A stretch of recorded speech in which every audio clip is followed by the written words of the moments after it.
Golly, I need to get everything in here.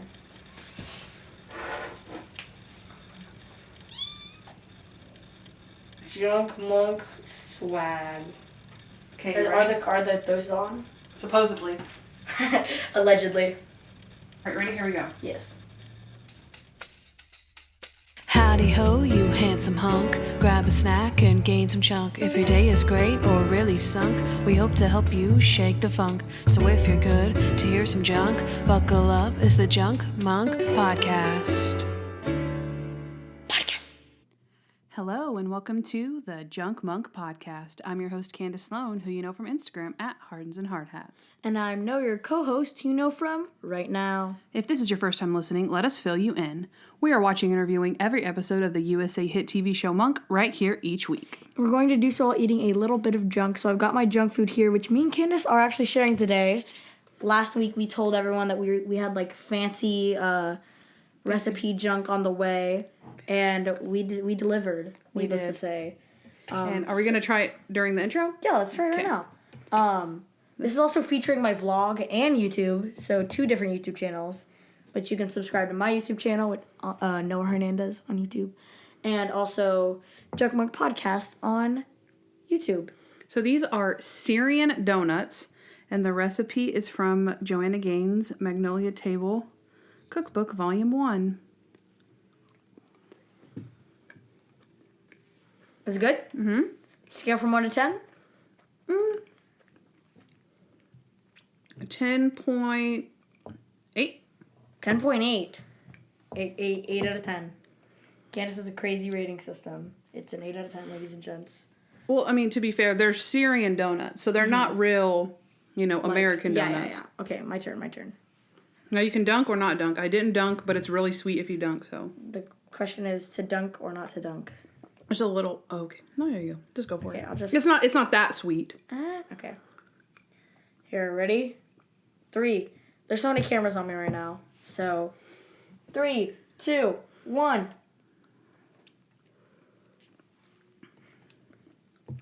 Eight out of 10? Why? This is like a 9.5. Okay. They're just not normal donuts. Is all I'm saying. They're very dense. The dough has ground up walnuts and pecans, like ground up really small, so you can taste it. Yeah, has some cinnamon that you can smell. Smells really good. Wow, that tasted amazing. Okay, well, buy a vlog. The podcast will be on Apple Podcasts, wherever you find it, on YouTube, whatever. So bye. This is the end of the vlog. So bye. Yeah, that was my vlog. So subscribe to that if you'd like to. Thank you. All right. Also, you must know I've seen every episode of Monk. I'm a huge fan. Started watching in 2007, and for the most part, watched it as it aired. I've seen season 1 and those we've done on the show, and a few scattered here and there in different seasons. So, if you're ready to start the show, Toby, take it away. Okay. Here's what happened. Okay. I'm doing Here's What Happened today, Kandyce. Okay. In the opening scene... Wait, whoa. Episode title. I'd say the episode... Okay. Oops. Mr. Monk and the Wrong Man, Season 6, Episode 8. Here's what happened. In the opening scene, set 14 years prior, we see a woman named Sarah McNally witness a suspicious man leaving her neighbor's home. When she goes to check on the couple next door, she finds them brutally murdered in a home invasion. Flashing forward to present day, we see McNally and Monk at the parole hearing of the suspicious man they both helped convict all those years before. As Monk himself is restating that the killer, Max Barton, should remain in prison, a member of the Innocence League informs the room that Barton has been exonerated and will be released by the end of the week. As Monk comes to terms with his mistake, he also feels compelled to make things right with Max, even though he wants nothing to do with Adrian. Persistent, Monk brings him chocolate, gets him a job, and even helps him find his wife who left him during his prison stay. However, his biggest favor would be to find the real murderer who let him take the fall. We soon see that Max did indeed commit the murder when he goes to visit a man who deserved half the credit for the crime. His old pal, a security guard, Paulie Flores, who promises that he would never rat out Max for their previous schemes, but it's no use and Barton strangles him to death with his belt. Monk, on the other hand, is feeling victorious as his mission to reunite Max with his ex-wife was a success. But it's short-lived when Sarah McNally confronts Monk with her amazing recollection of the events 14 years ago in which she is 100% certain that Max is the guy. Monk then pieces together that there was an accomplice, but unfortunately, Barton cannot be tried for the same crime twice. After finding Polly dead and hung with the belt, Monk knows that busting him for this murder would be the only way to get justice. Adrian confronts Max at his own wedding and insists that he knows the belt belonged to him, and at an extra hole that Max had punched himself when leaving the prison after realizing it no longer fit. In front of the entire wedding crowd, they insist Max remove the belt he's currently wearing, undoubtedly revealing the company stamp from Paulie Flores' security company. Max Barton is locked up yet again, and Monk is right yet again. All right, so that was Mr. Monk and the Wrong Man. And apparently I cannot read at all because that was terrible. It was probably mostly cut out for everyone. It wasn't that bad. It was bad. Trust me, Candace. You made no mistakes. Okay, Candace, what did you like about this episode? All right. Randy's glad it wasn't him. Oh, yes. Just had to say it. That the captain is preparing for his interview, his little press conference that he's going to give. Mm-hmm. All right, we're really sorry. We locked him up, yada, yada, yada. Give me another question, Randy. Randy's just sitting there chewing his gum. He's super happy, and Stottlemeyer's like, what's wrong with you? He's like, no, I'm just happy. Like, it wasn't me. It's like, what wasn't you?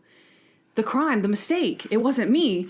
It was 14 years ago. It was way before I even got on the force. It wasn't me. He's like, a man was innocently convicted and put in jail. He's like, yeah, I know. But it wasn't me. That's hilarious. I liked how Monk is actually scared of, like, the crime scene at the beginning. Because usually, like, he's spooked by it. Usually he's unfazed by that kind of thing. Mm-hmm. But, like, this was, like brutal and stuff. Oh, you mean, like, whenever he's restating his thing, right? Yeah. That was a very vicious crime. I'm glad that they put it that way instead of showing us what happened. I think that was a really good way to put it, because you could see how brutal it was for him to, justify saying, like, this was one of the most brutal crimes that we've ever seen, because it is the most brutal crime that we have ever seen on the show. So it makes sense. Like, it tracks well, I think. Yeah. Can I just add that the gift that Monk brings him from prison, I know that it can't make up for 14 years in prison, being wrongly convicted, but he brought him some caramels and some chocolate pretzels. Yeah, that's weak. What? I thought it was good. What? No, I was saying, I know it can't make up for 14 years, but, like, caramels and pretzels, like, he's been eating prison food for 14 years, like, chocolates. I like chocolate-covered pretzels and caramels, and when he said that, and it came in the little pink box, I was like, ooh, that's nice. And yeah, we have two very conflicting ideas here, Candace. Okay. He did not look happy when he got that. Well, of course he didn't, but he didn't want... See, and that's the thing, too, is that... We might, talk about it later, but the reason that this guy is obviously... He's a murderer. Like, he's an actual murderer. Yeah. He's actually a bad guy. But then the fact that Monk is trying to reach out to him and do all these things for him, he doesn't want to in my, theory, he doesn't want to be near Monk because he did commit the crime. So why would you want to hang out or keep around this guy who's solving the case that you did? You know what I mean? So it's like, part of it is like, maybe he did like caramels and chocolate. He just was, like, dude, back off. I can't be hanging out with you. Get out of my face. So. From the very beginning, I liked the episode. Like, especially with that thing that we said, that it was, like, brutal or whatever. Oh, okay. And it was, like, a different, like, tone. Oh, okay. I feel like. It was, like, different and... Yeah, it was moody. Mm-hmm. I think it was moody, yeah. And then it's, like, him getting out of prison. I was like, oh, I like this. Yeah. I like it. For sure. I like Dr. Kroger's speech when they're in therapy and he's talking about how Monk is so distraught because he wrongly accused this guy, and Dr. Kroger's like, no, look, you're experiencing empathy. And it's so true because remember, I'm not sure, I don't think you saw this one, but we talked about it in our Natalie v. Sharona episode where Sharona's scared of elephants. Oh, yeah. And so Monk is trying his hardest to get Sharona back, and he has to actually learn how to be empathetic. So in this one, he feels empathetic. I mean, obviously he screwed up big, but he feels very empathetic, and Dr. Kroger is saying, like, look, this is actually a human emotion. Like, normally you feel things that people wouldn't normally feel, but this is actually a very good, healthy emotion for you, because Monk could have just been worried about the fact that he was wrong. Right? So. For sure. Yeah. But he actually cares about him. Yeah. Yeah. For sure. Stottlemyre rehearses his questions with Randy. So last week, we were like, oh, who do we ship? Do we ship Natalie and Stottlemyre? I ship Randy and Stottlemyre. I'm going to say it. When they were rehearsing their questions, or, I mean, like... Their bromance was strong. Their bromance was strong. I was feeling it. Yeah. They're bromesexual, guys. they're homosexual, guys. I don't know. I wouldn't go that far. But I don't know. I just thought it was like... homies. Like... He could have practiced with anyone, but he chose Randy. That's funny. I liked it. I like when... More Randy screen time is always good. Yes, that's absolutely true. Monk wants Natalie to go out with Max. Oh, yeah. How about you... Why don't you just go out with him on a date? Like, what? No, why not? Because I don't know him. Okay, well, you could... Well, just make out with him. Mr. Monk, no. You can't spare 5 minutes. You're not even doing anything. She's like, why don't you make out with him? And he's like, no. Oh, gosh. Oh, that's so funny. Something else I liked is it wasn't Randy. Yeah. Of course, it wasn't Randy. It wasn't Randy's smiley face. What about Monk's lovely description of the double homicide when they go into the house, right? Because this is the old crime scene. Oh yeah, and so they have to go back and see if there's any type of evidence. The family's there, and the family's like, oh yeah, like you see on TV, and like, oh we don't have a television. It has way too much violence. And Stottlemyre was like, yep, I agree. I have 2 boys of my own. And then she's like, oh my gosh, who was murdered? Were they like drug dealers? And Monk's like, no, they were a really nice couple. They were about your age. It's like, yeah, they were tortured. And he's walking through, like, the threshold, and he's looking, and he's like, yep, there were bloody footprints over there. There was a whole trail of blood all through here. It was splattered all over. Oh, my gosh, yeah, imagine. There was a piece of thumb over there. And then the wife, she crawled across the room, and she was killed, yeah, right there in that sandbox. Oh, my gosh. Do you boys play in that sandbox? And they're like... And Stottlemyre's like, you want to help dig a hole?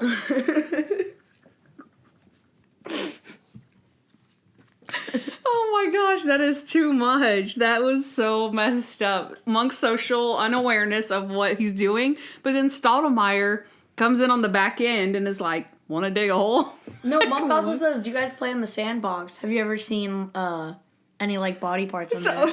Bone fragments. Bone fragments.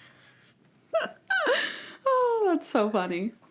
It's hilarious. Just like, I love seeing Monk in those. As awkward as it was, that wasn't one of the awkward ones even. It was just him being funny, I guess. And they're like all like horrified of it. They look like there's some like type of, I mean, not judgy, but like some nice Mormon family or something that like doesn't watch television, and they're like, oh, the little boys are just like, what? Yeah. My sandbox? Exactly, yeah.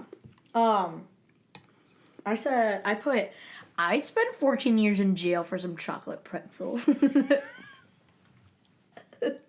Like, come on, Mug. None a better. You put this man in prison for 14 years. Wait, that's on your like section? Yeah. But I thought it'd be funny, you know? Gotcha. But like, 14 years you put this man in jail for 14, you could have got him like a car. A car. Even a car would have been like, really? He's compensating. Hold on, we just saw him buy his first gift for his assistant / secretary. Yeah, but he didn't make his assistant flowers. That's not the same thing. Well, I'm just saying that Monk's history of gift giving isn't great. He gets Benji a rock polishing kit. Like he's not good at it. Let's be fair. That's true. Okay, I love when Stottlemyre finally puts Randy in his place, because the whole episode, Randy's like, "Wasn't me. That was before I was on the force. Wasn't me." And Stottlemyre, I don't remember what they're in the headquarters, and Randy's sitting at his desk, and he tells Randy to do something. He's like, "Hey, like file this," and you know, I don't even remember what he says. Dang it! But he's like, you know, file this paperwork, and Randy's like, "It wasn't even me." He was like, "Oh, that's what he says." He tells him to file something. He goes, "It wasn't even my case." And Stottlemyre says, "Excuse me? Did you just say it wasn't even my case?" And Randy said, "I said, my cousin has a face." And he's like, "My cousin has a face. All right, then." It was so good when he says, "Excuse me? Did you just say this wasn't your case?" So good. And, you know, he doesn't, you know, reprimand him, but I love how he's like, finally, "Randy, if you say that one more time." Yeah. So, yeah. I like that. His monk tattoo, where he's like, he has monk tattooed on his bicep. So that way whenever he works out, and on his like forearm, he has a knife. So whenever, this makes more sense for the YouTube viewers, but he has a knife on the forearm, and on his bicep he has a picture of Monk. So every time he's working out, the knife is going into Monk's head. So Kandyce, we should get those tattoos. That's what I think. Well, and then Monk can feel it. Oh, yeah. It's like, oh, he must be working out, so you can feel it right between the eyes. Oh, it's so funny. We should get the tattoo, Kandyce. It might possibly be in the junk box. A tattoo. Let's go around, yeah, for this episode. But wait, what? It's in the works. Actually? Yeah. Yeah, it's in the works to be in the Monk box, just saying. A little guy comes in the box and he gives you an actual tattoo. Not one of those stickers, an actual tattoo. And you have to get it. He forces you to get it, so. Good luck for whoever wins it. You have to get a tattoo. Exactly. Okay. It hurts really bad, I heard, so. Yeah, I put poor priest. This guy, he's like doing the ceremony. It's beautiful words. Oh, yeah. And then he gets interrupted and he's like, "Oh, gosh." And then the next time he's like mumbling through it. Mm-hmm. It's like, love and the lady's like, "Peace." And he's like, "Peace." And then Monk starts banging on the window and he's like, "Sharon!" And the priest, he's like, "Oh, help me, Lord, it's the same guy." Because he comes back. Oh, it's so funny. I like that. Monk wanted Natalie to make out with Max. Yeah. I was so shocked when they were getting married for the first time. And so I put, they're getting married? And then the next time I went back to that note and I put X2. Because I was shocked that they were getting married with that other dude. And then I was shocked that she's marrying Max again, which is like, oh my gosh. It was funny. It was amazing. And then I put poor priest, right? But then I put poor groom. Because like you said, she gets married.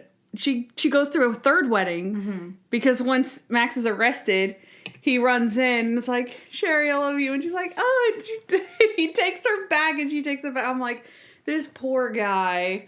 Like, it's like, to be fair, because, you know, we did the whole like, oh my gosh, what a total simp or whatever. But it's like, but she also was convinced that her husband that she left was innocent. So it's like, I left an innocent man and you feel very guilty about it and you love him, like, okay. And it's like, oh wait, he was a murderer? Okay, well then I'm back in the same boat and I still love this guy. So yeah, I can marry him. Yeah. Yeah, so. And do you have anything else? Does double jeopardy really exist? Oh, absolutely. Yep. You cannot be tried for the same crime twice. There's like, if if a judge or if an attorney brings a case against you, like first degree murder for killing this person, and you go through a trial and they say that you are innocent or guilty, even if they find evidence later besides, innocent, like this, like it happened to Max, if they find you innocent of the crime, they can't come back later with evidence to try you again. They can if they get like into the case and they declare a mistrial, like the trial it didn't go through, then you can be tried again because it's a mistrial. If that makes sense. It's a little more complicated than that, but like the judge can say, you don't have enough evidence at this time to bring a case against this person. I declare like a mistrial. Or there's tons of things that can cause a mistrial, but that person wasn't technically tried for that case, so the police can continue investigating and keep going after this person. But if you are actually convicted, like O.J. Simpson could never be tried again for the murder of his ex-wife because he was acquitted. He was found not guilty of that crime. What? Yeah, even if he confessed to it, he wouldn't have to go to prison. No. Imagine someone like wins the case and they're like, guess what? I was totally guilty, and just walks out. You could do that? I think so. I'm pretty sure. That's heartbreaking. Because, yeah, you can't, yeah. There's no way. So. Okay. Yeah. Okay, that's it. Okay. My last thing was Randy screws up in the end. Well, actually, I have 3 things. Oh, wow. Oh, okay. I thought you meant, I meant like, we're done with that conversation over Double Jeopardy. Because we're talking about it way too much, We're not? No, I know, but... So, my last thing is Randy screws up in the end. Uh-huh. Because he misfiles something, Stottlemyre says, so-and-so said they didn't get the paperwork that was supposed to be filed. Oh, yeah. And Randy's like, and Stottlemyre says, who screwed this up? And Randy's like, it was me. And then Randy leaves and Stottlemyre says, God is in his heaven and all is right in the world. Did not see so that. good. The iconic Sherry! Sherry! Sherry! I love that. It's so good. And then he goes through the entire spiel. Look into your heart to take this innocent man back. And he just loves you so much. You owe it to yourself. You still love him. And then she's like, oh, Max. Oh my gosh. Okay. Max? Okay, I'm spilling my water everywhere. I'm smelling icing everywhere. Okay.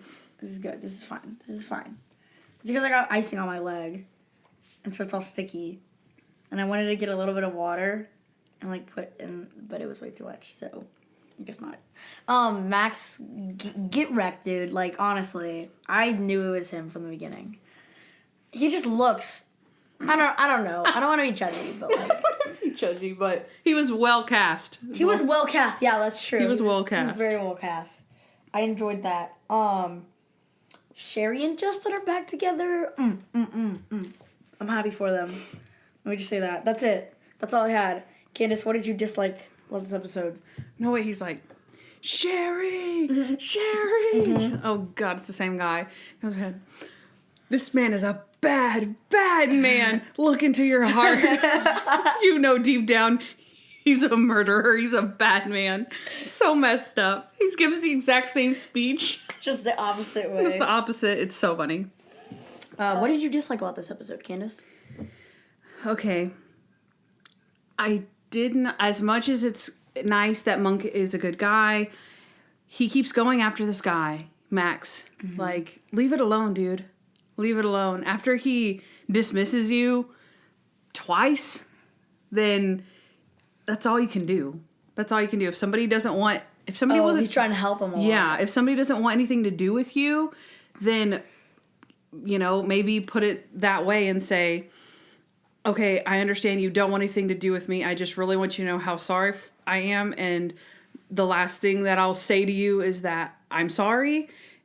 And I will leave you alone as my final, gift to you. And if you ever need anything, you know where to find me. Or, you know what I mean? Obviously, it's funny, it's whatever. But just to see Monk Especially once you figure out that he was totally guilty. Yeah.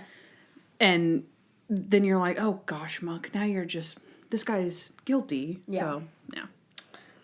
But Max is a little rude about it. He says, because Monk gives him, like, the chocolate pretzels, and he's like, what did you want? He's like, I want you to curl up and die, Monk. And I was like, curl up and die, question mark, question mark, question mark. And I said, great name for a salon, though. Curl up and die. What? No. What? Oh my gosh, that is so Is it not? good. That has to be. So look it up. Okay, you look, I will talk. Okay, I put creepy tattoo. The tattoo is so creepy. I put yikes right when I saw it. It's just, and then he has like the district attorney also tattooed on him. It was just creepy. Oh no, I don't know. they all stole my idea. There's like 3 different curl up and dies in Texas. In this one state. Curl up and die. Wait, how many are there? There's 4 of them, except one of them closed down. So not the best name. Yeah, not the best name. That's so clever, though. It's super clever. It's clever that you thought of it. Curl up and die. That is so funny. Can you imagine answering the phone there? Hello? Curl up and die, please. Die, please. Die, please. What? I mean, what? Curl up and die. This is Noah. Welcome to curl up. I'm sorry. I just hate you a lot. I'm sorry. Oh. Okay. What were we talking about? I was talking about the creepy tattoo, but I'm done. Oh, okay. The gory beginning, as much as I liked that, it was very gory. Because they showed a picture, did they not?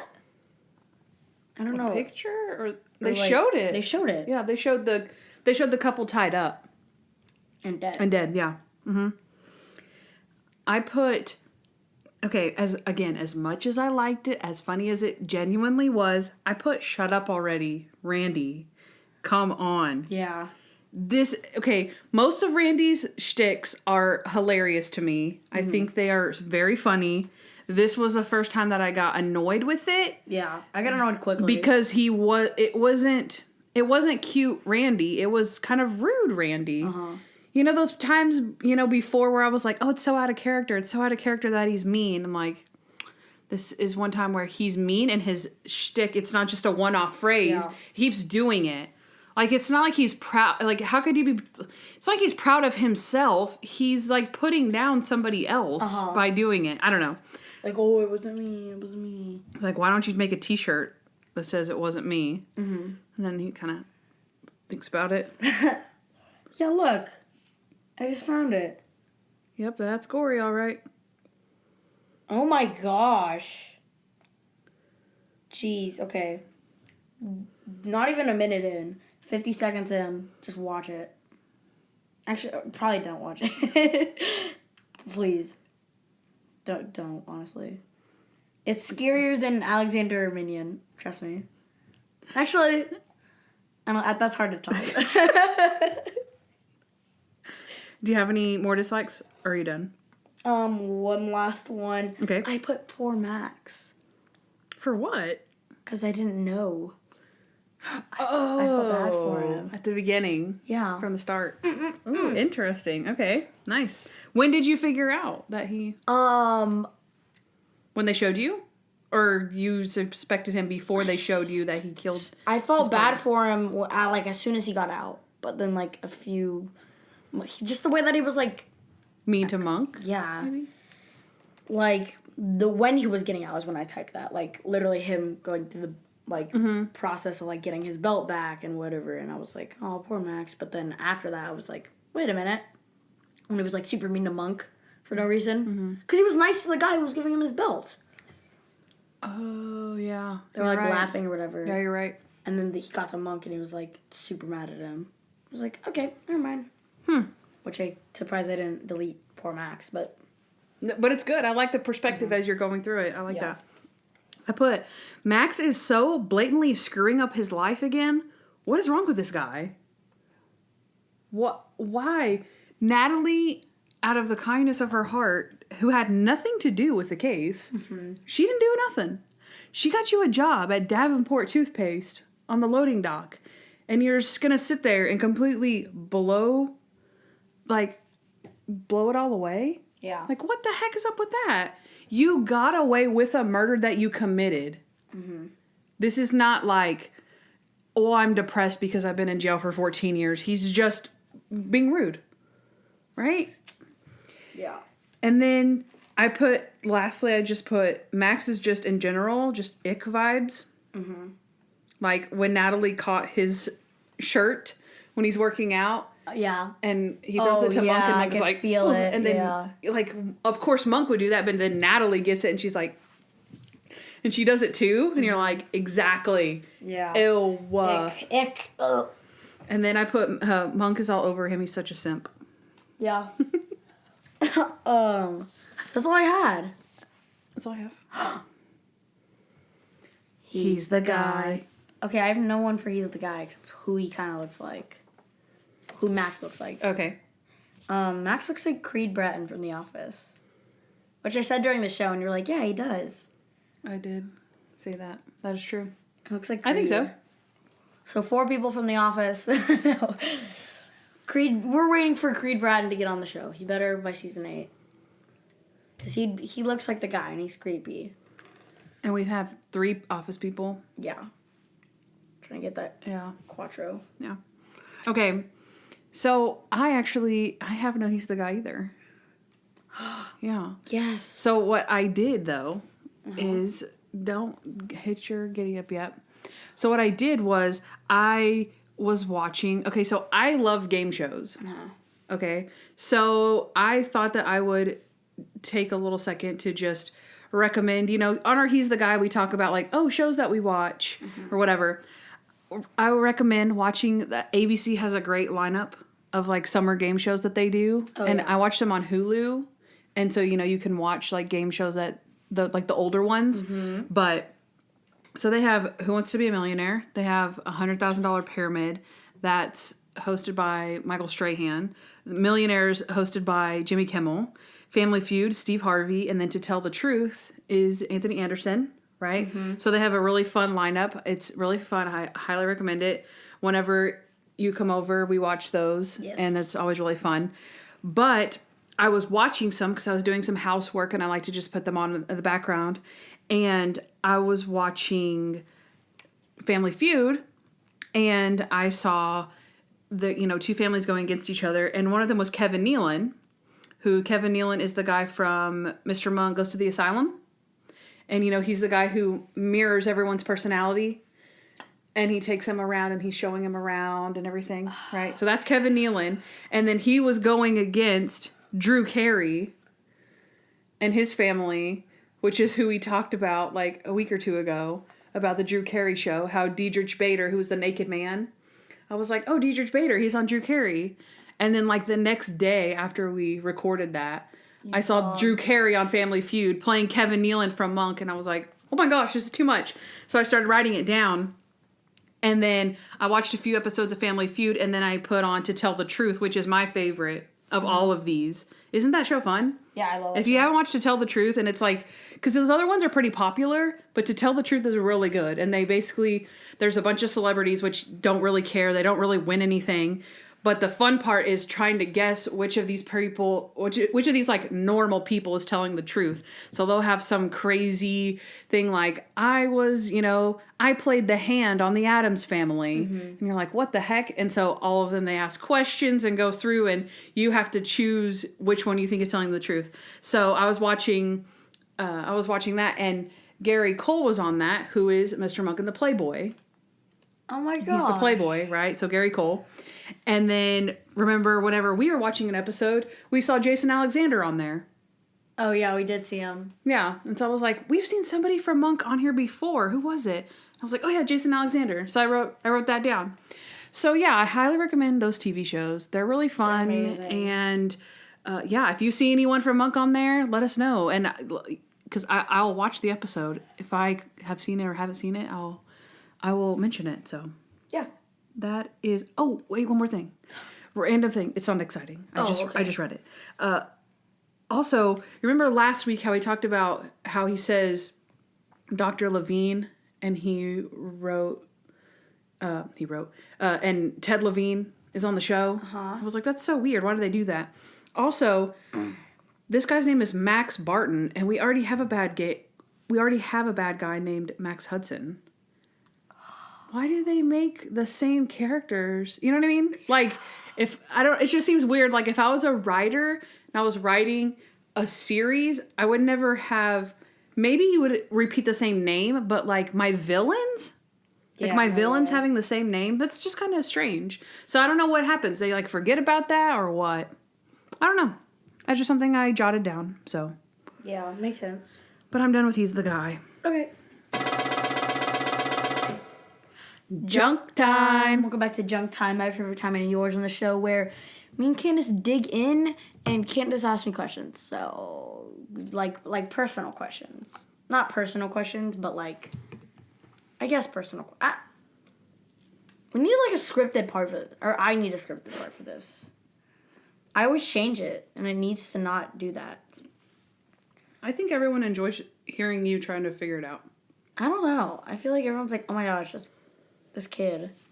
This little 10-year-old kid. Guys, I'm 13, huh? So shush it up. Both of you. All three of you, because we're actually on the podcast too. I'm looking at the two cameras and the podcast mic. Yeah, I'm looking at all of you. Kandyce is just trying to get situated right now. Just a warning for these donuts. When you make the syrup, it's so sticky. It's very sticky and it goes everywhere because it's very runny. So it's like water, but yeah. Yeah. Water to the sequel. Okay, I only have one question for today. But looks like snot. Okay, well, let's ruin it. Okay, sorry. Okay. I have one question for today. Tattoos. What do we think? Not bad. Not great. I'd give them a 5. I don't get them that much. Like, oh, I want to get this tattoo. But I mean, I don't really care about what people do. I mean, if you want to get a tattoo of like, I don't know, someone's name, then go ahead. But like, I don't know, just make sure you're not going to regret it, because I know a lot of people who are just like, I wish I never got this. Yeah. What about you personally, getting a tattoo? I don't think I would. I'm gonna. No, not even like when you're old enough. You don't imagine. No, yeah. I mean, I honestly know a lot of people who when they're your age are like, oh yeah, I love tattoos. And then, I don't know what I'd get, or I know what I want to get, or my friends were like that growing up. Isn't it crazy that people can get a tattoo? Like someone my age could get a tattoo with their parents' permission. Really? Yeah. I thought you had to be 16. I don't know, because some girl in my grade was talking about how she can get a tattoo, and I was like, I think you had to be 16. It's going to be a butterfly, and I'm like, shut up. Maybe 15 or 16, but... Let me look it up. But at the same time, why? Even if you're, like, older, especially if you're my age. See, that's the thing. Even if I really wanted a tattoo, like, somebody died that was important to me, and I'm like, you know what? I really actually do want to get a tattoo to permanently symbolize their importance in my life. I would still have to convince myself to sit and be tapped with needles for however long that takes. And yeah, so I don't know about that. They're not really answering my question. It says, I think it's different in different states. But I asked if you could tattoo, how old do you have to be? It says tattooing of a minor. It is unlawful for anyone under the age of 18 to receive a tattoo without parental consent. So that mean like a baby could get a tattoo? I think it's 16. I think it's 16. At least here it is. It's either 15 or 16, but I believe it's 16. Okay, Studio 54 Tattoo says, our policy for minors. If you are under 18, your parent or legal guardian must accompany you for the entirety of the procedure. So it doesn't even say a limit. No one under the age of 16 may get tattooed. There you go. Thank you. Dang. In Canada, you have to be 18, though. If anyone lives in Canada, you have to be 18. So what do you think, like, I have a specific person in mind, but when Toby. you see, no. What? No. When you see, like, a celebrity. Jimmy Fallon. What do you get? I don't know who you're guessing. Stop guessing. I'm saying, like, if your favorite celebrity, you think about them and then they start getting tattoos, like where you can see them, and then they keep getting more tattoos and more tattoos. Like, do you think, oh, that's cool? Or you're like, Uh-oh. What are you doing? You're turning into Prison Mike. Like, what are you doing? I don't know. I don't get why anyone would want a tattoo. Like I get people who want tattoos, but like, you're old enough to be like, I don't need this. I don't need My dad has a tattoo of my name on his arm, and he spelt it wrong. Noah Gertz. I know lots of people with tattoos. So, and I will say I definitely was more judgy about it when I was younger because I just didn't get it. But I mean, I understand that was what people want to do. To me, it's just like, there's so many things on my body that are permanent. Like, I don't need to put something on me that is permanent. That it's like, it's my fault. Like, I can't change the fact that my eyes are brown. But if I like went and permanently changed them to blue and then was like, oh, actually I look weird like this. What am I going to change it back to? You know what I mean? Like, there's just like, yeah, you can get your tattoo removed, but it's like, It hurts way more to get your tattoo. Yeah. I heard. So yeah, I don't know. Wait, if you had to get a tattoo, what would it be? Probably just like an important date, like my anniversary, or something. That's cool. I wouldn't. I'll go on the record and say I would never get somebody's face tattooed on me. What about Monk? I would not get a face tattooed on me. Yeah. Now maybe like a character, but even then, like, no, but I wouldn't get a real life person's face, like, this is my girlfriend, you know how they do, like, and she's like in a silhouette or something, you're like, what is that? I wouldn't get, it was like, my mom's face, like, I love my mom, there she is, right here, and there's my dad, and there's my sister. You know what? I won't say who it was, but I had a person in my life at one point who they were going to get a tattoo, and I think it was because they were old enough. Mm-hmm. Like, they had just turned 18. So excited, they're like, oh, I'm going for it. They were going to get, I don't even know what they were going to go get, honestly. But they ended up getting, like, a tattoo of, like, they were going to put something, and they, like chickened out or something, and they, like, only got a dot put on. Because that like hurt or something, or they chickened out. I don't know. So it was like a dot, and then so they went and put like more dots to like symbolize different people in their lives. It was something like that. I don't even remember it exactly, but it was pretty funny. It actually didn't turn out like bad. It was actually kind of cool, but it was just funny. But because like the reason that they did it was because they like got scared. So they're like, I was going to do this, and then I decided, I'll just put a bunch of dots. That was pretty funny. But yeah. Oh, imagine. Dude, you'd be like, okay, never mind. There was an episode of Friends like that, where Phoebe and Rachel, they go to the tattoo parlor, and they go separately, and then Rachel gets a little heart on her hip, and Ross is like anti-tattoo, and then Phoebe... she's the one that convinced Rachel to go, and then she's like, oh, Phoebes, let me see yours. And she's like, yeah, here, there it is. Whoop. She's like, Phoebe, seriously? And she's like, she was going to get a Lily because her mom's name was Lily. See, that's clever. And so she was like, yeah, there it is. And she's like, Phoebe, show it to me. And then so she shows her, and it's a little tiny dot. And she's like, that's a dot. And she's like, no, it's not. It's the world as my mom sees it. Yeah, okay, but just leave the dot there, you know? How big was the dot? Let's be honest. On Phoebe? Or the... No, on... it looked like a small mole. Like a mole. Then just leave it.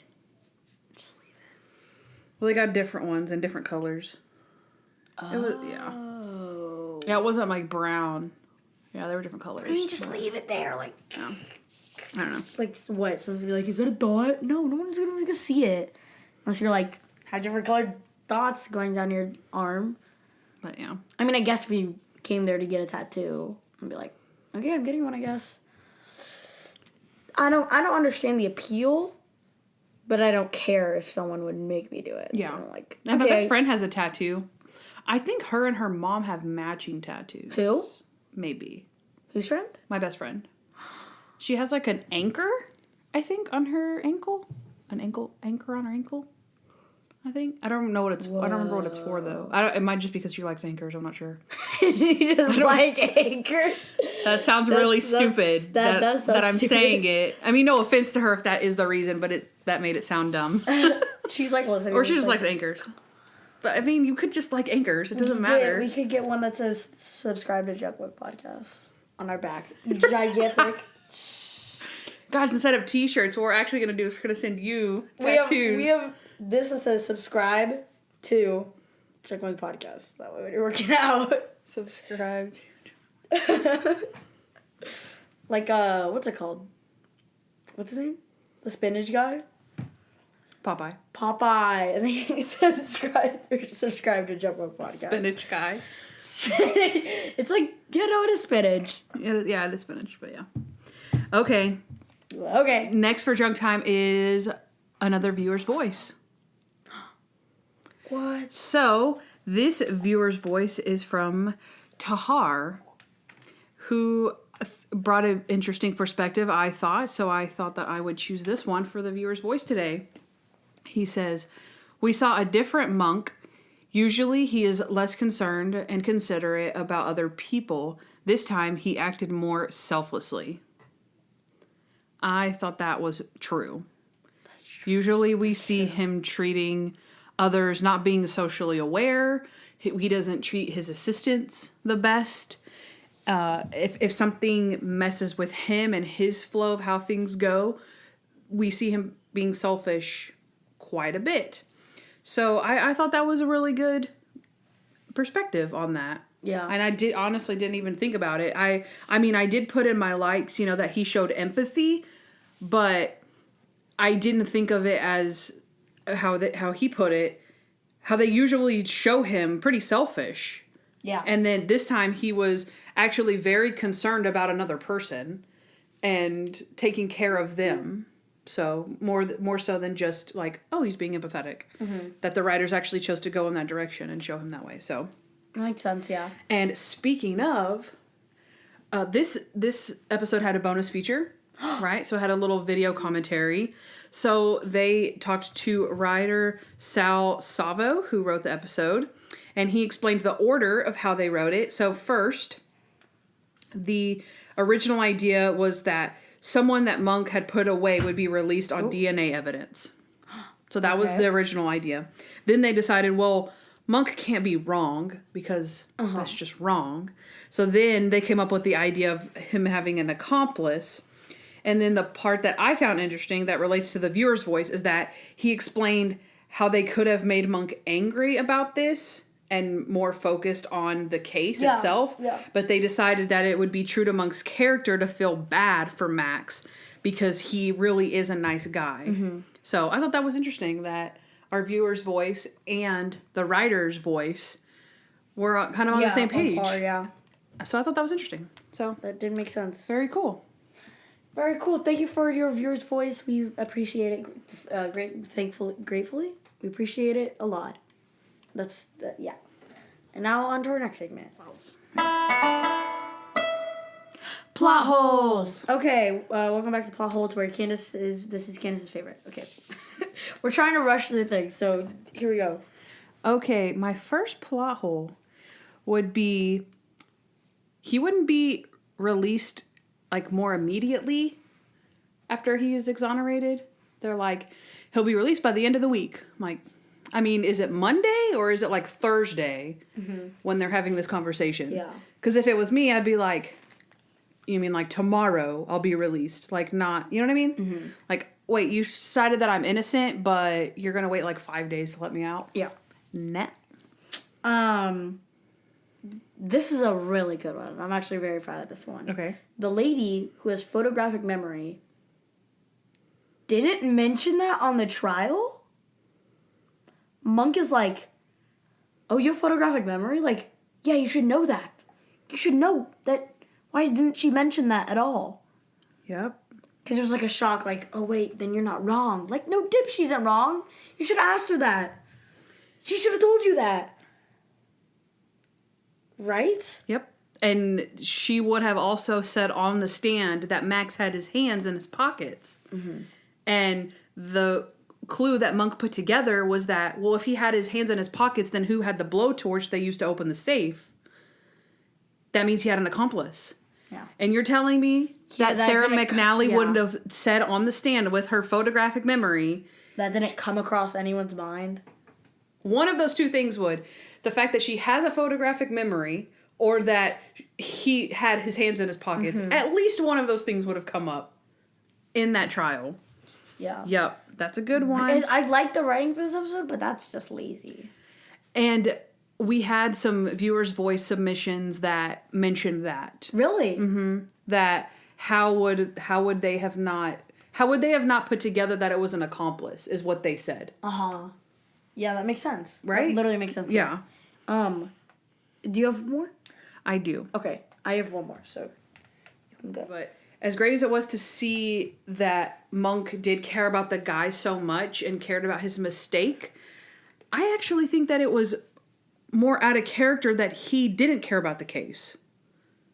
Not that Monk isn't a good guy. Yeah, no, I get what you're saying. But that his first instinct was to go, oh my gosh, I feel so bad, sorry. Instead of, wait a second. No way. How was I wrong? Like, what was I wrong about? Yeah, mine goes hand in hand with that. Monk should be depressed. He was depressed last episode. He should be depressed about this episode. Thank you. Yep. I made a guy go to prison for 14 years. Mm-hmm. Instead of someone I know is successful in life. Exactly. Where's the connect? It's a little... yeah. It makes no sense. That's true. My two are literally just lazy writing, honestly. Like... Yeah, and did I not put that in there? I think I might have, honestly, I think I put it a little bit later, but I agree with you about the accomplice. That's what I thought was lazy, was the accomplice part. That, well, wouldn't that be your first guess? That somebody else did it? Which kind of ties into my, another plot hole, but is more of just a question. I wonder how much evidence you have to be exonerated. Because to me, again, it's like people get overturned DNA evidence all the time, every day. And that's not to say that those people aren't innocent. But what if somebody else was at the scene? Yeah. That's the point. What if somebody else was there? What if, you know what I mean? Like, unless you have it implicitly, or explicitly stated, it is impossible. Only one person could have done it for this reason. You know what I mean? Some type of like, there was only room for one person to fit in this room, so there's no way there was two people. And if it wasn't you, it was him. Right? Yeah. So, and my last one I put, everyone gasps when he's in the church and he's like, this man's been living, he's like, I'm going to say it, he's been living in hell. That's right. And they're like, oh. And I'm like, isn't that like the only place you can say that? No. Oh, he should. That's what this is. He says, he's been living in, I'm going to say it, hell. And everyone goes, so funny. I was like, isn't that like the only place you can say? Yeah. Like, he's been living in hell, like, and it not prison, be. Yeah. And, well, I mean, like, in church, to say, like, hell is, like, a proper, you know what I mean? Like, we talk about hell in church. Yeah. Otherwise, it's kind of a bad word. But you can actually say it in church. Yeah. And everyone's, like, acting like they've never heard that word before. Like, another thing about the whole, like, Monk not understanding the whole, like, putting it together that he had his hands in his pockets, where was the blowtorch, and also, that she had a photographic memory. He was on his A game back then. They tell us that he was on his A game when Trudy was alive. And that was 15 years ago. Mm-hmm. Yeah. Mm-hmm. Right? Mm-hmm. I mean, like, he's worse now than he was before. So then how was he... I don't know. Yeah. That's interesting. Makes no sense. Yeah. Is that all you had? That is all I had. Okay.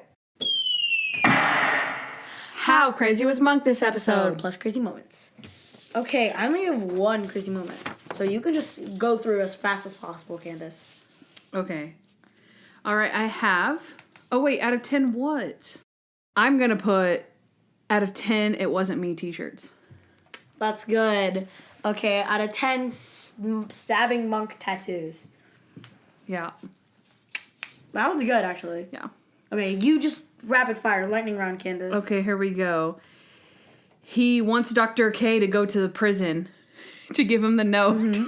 Or Natalie. Yes. What does he say? Why haven't I thought of this before or something? Yeah. And then he's like, you can't ask Natalie either. It's like, dang it. It's so funny. He has always been against stomping on hands. Uh-huh. Because the guy has his fingers broken. It's like, got my hands stomped on. He's like, I've always been against stomping on hands. He can feel the tattoo knife between his eyes. Mm-hmm. He thinks Natalie should date Max or just make out with him. And then he considers doing it himself. Oh, yeah? Yeah. He's going to co-sign for Max on some... Oh, like loan or something. Yeah, I was like, what? Yeah. No. And then, of course, he breaks up Sherry's wedding. Mm-hmm. Twice. The only thing I had was the goes to prison. Dr. Kroger wants to go to prison for him. Because I was writing down all my likes. I had like 20 likes. Oh, okay. Gotcha. Yeah. I understand. All right. So out of 10 stabbing monk tattoos, what are you going to rate Monk this episode? Drumroll please, 2 out of 10. Okay. Out of 10, it wasn't me t-shirts, I am going to give him a 3. A 3 out of 10, really? Yep. He wasn't... Everything that he did that was crazy was out of his remorse for putting someone away for, over a decade. Yeah. So it's like, can you fault him for being, again, a normal person probably would have left it alone, but Monk's also obsessive. And so but it came from a remorseful place, not from a crazy place. Mm-hmm. Yeah.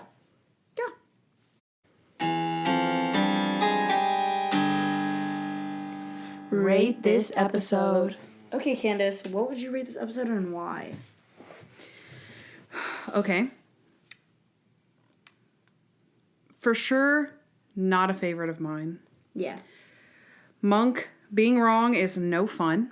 Mm-hmm. Max, way too unlikable. This one wasn't super funny or super entertaining, I thought. I did like the belt clue. Thought that was good. Yeah. That he saw the belt with the extra hole. But I thought the accomplice thing was just I didn't think it was, the best. Meh.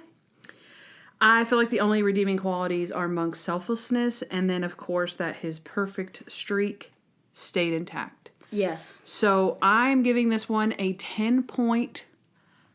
5.5? Jeez, okay. Guess not every episode deserves a 10, Kandyce. Golly. I said 10.55. I guess, but still. Okay. So, you said that you didn't like, him being wrong. I actually thought this was a great idea for an episode. The wrong guy, that's good. It's a great idea for an episode. I really just have to hand it to the writers on that one. But they completely screwed the pooch. I'm going to say it. It was just a little off, I feel like. I mean, I like how it was gory because it, raises the stakes of it. I don't know, it just wasn't, Max wasn't, trying to, stop anything. He, just murdered the dude with his belt and didn't, try to cover it up at all. He's like, oh, this is his belt. Well, obviously it's his belt because he didn't try to... Maybe if they had either one of two things. If they had either made Max better looking and more, a more suave type of guy, then it would have been more shocking, maybe. Like, if it, you know what I mean? If more shocking that he did those things. Like, oh my gosh, like, I actually thought that he was wrongly convicted. But it's like they almost cast him too well for being the murderer. Yeah. Or they should have, and again, we're not writers, we don't know, but come up with something besides, something more like, Sorry. something more like, oh my gosh, for the clue, like the accomplice thing. I think it was one or the other. You made the guy too predictable that he was in fact a murderer, or like, okay, he was a murderer, that's fine. We kind of knew that, but then at the end, the reason that and like you said, that he's not trying. He's not trying to even manipulate Monk. He's just trying to push Monk away. So if they had put any type of like him trying to be like, oh yeah, like okay, look, the one point where he is like, Monk says, you know what? I'm going to solve this case. That's what I'm going to do for you. And he's like, yes, Monk, thank you. You get that guy. Like, to me, that was the twinge that they should have kept with, look, he wants you to solve the case. Even though he's manipulating you into making you think, yeah, I'm not the guy. Go get him, you know. Instead, he just gives up. I don't know. He didn't. Yeah. Yeah. If he would have kept Monk, like, what if he did like a Hal situation where he kind of like was like, oh, we're kind of friendly with him and manipulated him a little bit. And I mean, it would have hurt the audience a little bit more if he was betrayed again in that way. But then he would have, you know, I don't know. I agree. It's a great idea. What was his name? Sal Savo. It was a great idea to make Monk wrong. A very good premise. But I think the last half of the episode, how it was done. Yeah. It was like predictable. Yeah. It wasn't a good Monk gotcha. Like, oh, I never would have thought of that. Yeah. I would have thought of that. So. And that's not cute. That's it. That's it. Maybe we don't know if our cameras were cutting out for like half of that episode. So sorry if our cameras were, but We'll never know. we'll never know. On the podcast, everything should be fine. So yeah. Yeah. I hope you guys enjoyed this episode. Kandyce, do you want to say anything? I would just like to say that highly recommend the recipe. Oh yeah. Joanna Gaines.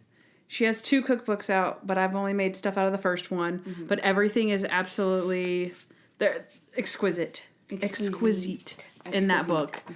We've made multiple recipes together, right? Can you think of any that you liked?